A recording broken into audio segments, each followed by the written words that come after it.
ये दूसरा question important है, बहुत छोटा सा है, याद करने में ज़्यादा दिक्कत नहीं आएगी, आपको ध्यान से याद कर लेना बेटे। ये 5 मार्क्स में भी काम आएगा आपके, और 2-2 नंबर के जो छोटे क्वेश्चन हैं उनमें भी काम आएगा। इसकी स्टोरी बहुत अच्छी तरह हम कर चुके हैं द नेकलेस चैप्टर की। इसका एक ही क्वेश्चन ज़्यादा इंपॉर्टेंट है इस पेपर के लिए, खासकर सेट के लिए। हु वाज मटिल्डा, मटिल्डा कौन थी, sorry the question is why was Matilda unhappy, why was Matilda unhappy. Matilda जो लड़की थी वो दुखी क्यों थी, वो खुश क्यों नहीं थी। आपको पता है Matilda was a beautiful lady, वो बहुत सुंदर औरत थी। आंसर हमारा शुरू हो गया है। Matilda was a beautiful lady.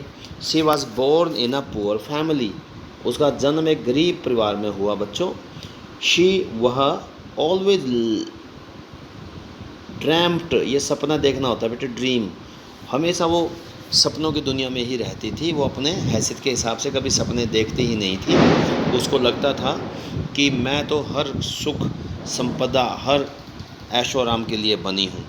तो सी ड्रीम, वो सपने देखती थी, और फिर लाइफ, ऐसा लाइफ होगा उसका, उसने सोचा था ऐसा कि मेरा लाइफ ऐसा होगा that is full of luxury, हर ऐशो आराम होगा मेरे जीवन में।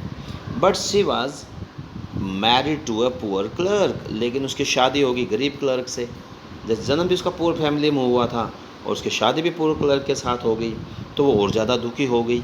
लेकिन वो जो क्लर्क था उसका नाम था मिस्टर लोइजल, मिस्टर LOISEL, मिस्टर लोइजल। उसकी मैरिज मिस्टर लोइजल से हुई थी। वो बहुत केयर करता था बच्चों उसकी, उसको हर तरीके से खुश रखने की कोशिश करता था वो poor, but he always tried to make Matilda happy. She did not get any luxury there, उसके साथ शादी करने के बाद भी उसको कोई ऐशो आराम नहीं मिला, क्योंकि he was a poor clerk. She was unhappy, इसलिए वो ज़्यादा दुखी रहती थी।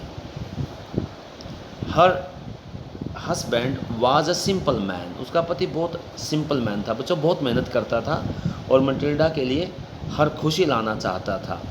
ही always try to make her happy, हमेशा कोशिश करता है कि वो खुश हो जाए, उसको मैं कैसे खुश रख सकूं।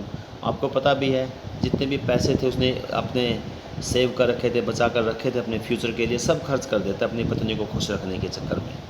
ही हैड सेव्ड 400 फ्रैंक्स, ये वहाँ की करेंसी है, उसने 400 फ्रैंक बचा कर रख रखे थे, अमाउंट है उसकी Franks. Two by a gun, बंदूक लेने के लिए उसने ये पैसे बचाए थे। लेकिन जब मटिल्डा ने कहा कि मेरे पास ड्रेस नहीं है, वहाँ एक पार्टी थी, उस पार्टी में जाने के लिए, तो ये सारे पैसे उसको दे देता है और ये कह देता है कि चल ठीक है, आपकी जो मर्ज़ी है, एक बढ़िया सी ड्रेस ले लेना। तो ही गेव दैट मनी, उसने वो 400 पैसे जो मनी था उसने वो दे दिया, गेव का मतलब दे दिया, टू मटिल्डा, मटिल्डा को दे दिया, फॉर हर ड्रेस, कि जा एक अच्छी सी ड्रेस ले ले ताकि हम पार्टी में जा पाएँ।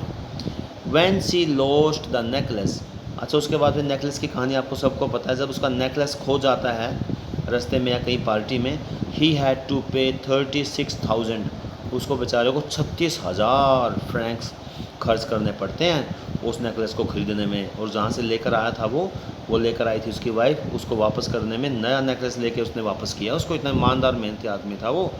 36,000, 36,000 फ्रैंक्स उसने खर्च किए वो डायमंड का नेकलेस खरीदने के लिए। अगला पेज देखते हैं, क्या करने के लिए 36,000 फ्रैंक्स खर्च किए, टू रीप्लेस द नेकलेस, खोया हुआ नेकलेस जब नहीं मिला तो ऐसे ही नेकलेस खरीदना पड़ा उनको, उसकी सहेली को वापस करना पड़ा, तो उसको 36,000 फ्रैंक्स खर्च करने पड़े। ही हैड बोरो 18,000 फ्रैंक्स, आपको पता है 18,000 तो उसके पास थे, उसके पापा छोड़ के गए थे, और 18,000 को उसको उधार लेने पड़ते हैं लोगों से बड़े बड़े ब्याज की दर पर, बोर होता है उधार लेने पड़ते हैं।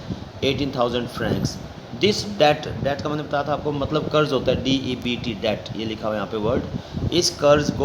इस कर्ज ने उसको बर्बाद कर दिया, रून, RUIN, रून्ड दैम, दोनों को बर्बाद कर दिया। ये 36,000 फ्रैंक को छोटी अमाउंट नहीं थी। दे फोगेट ऑल हैप्पीनेस, वो दोनों सारी खुशियाँ भूल गए क्योंकि जीवन बहुत मुश्किल होने वाला था।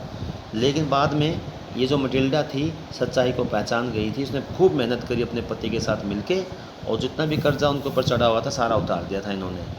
तो ही इट एट द एंड, जब कहानी के जब हम अंत में पहुंचते हैं पढ़ते हुए, अंत में Matilda became a strong woman, बहुत मजबूत औरत बन गई थी वो।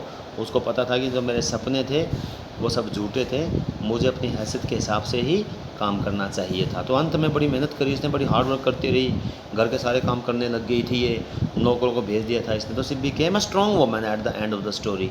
शी कुड अवॉइड रून, लेकिन ये था अगर वो ये अपने सपने ना देखती झूठे, और वो ज्वेलरी वो जो नेकलेस लेकर आई थी उधार, अगर वो ना लेकर आती तो वो अवॉइड हो जाता, सारी बर्बादी बच जाते उस बर्बादी से वो। By keeping her needs NEEDS need, ज़रूरतें, अपनी ज़रूरतों को लिमिटेड, छोटा रख के, अपनी ज़रूरतों को ज़्यादा लंबी बड़ी ना बनाकर अगर वो छोटी ज़रूरत रखती, अपने पति की आमदनी के हिसाब से खर्च करती, तो फिर वो अपने बर्बादी को बचा सकती थी। ये क्वेश्चन है, आप इसको भी ध्यान से देख लेना बेटे। Thank you very much. पढ़ेंगे तो बहुत जल्दी आसानी से याद होगा ये।